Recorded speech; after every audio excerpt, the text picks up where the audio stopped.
come here today doing something that is really an opportunity for not just this region, but for the entire state, and that is to advance passenger rail here in the state of Louisiana. The governor has made it a priority, especially after the passage of the bipartisan infrastructure law in Congress. I'm excited. I guess there's a little kid in me and fascination with trains, but to take the train from Baton Rouge to New Orleans and to see the potential that it can have, if we could just connect the capital city in Louisiana with the largest metropolitan area with passenger rail, think about what that's going to do. It's going to allow New Orleans and Baton Rouge to compete together against other super regions in the country rather than competing against one another.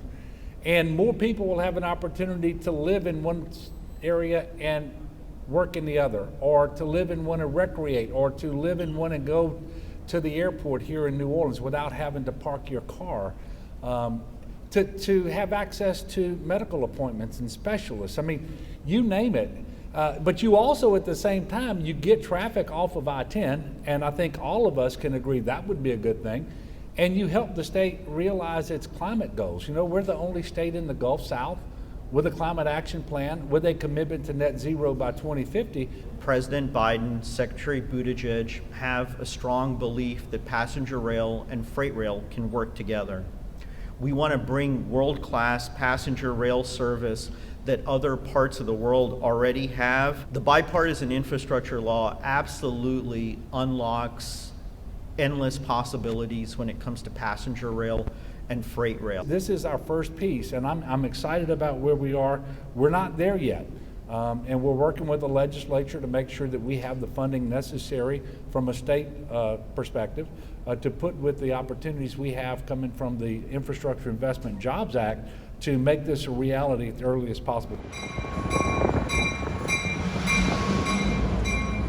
We spent time on this trip talking about the bridge. We spent time on this trip talking about stations. We spent time on this trip talking about the commuter opportunities. We talked about emergency evacuation. We talked about tying those two economies of Baton Rouge and New Orleans together. But we also talked about safety, and that is a huge factor in what we're going to be doing. We just have to line up those funding opportunities with the strategic objectives, and we're going to be able to get it done. It's not going to be easy. It won't happen overnight, but I'm optimistic it's going to happen much, much sooner than many people think possible.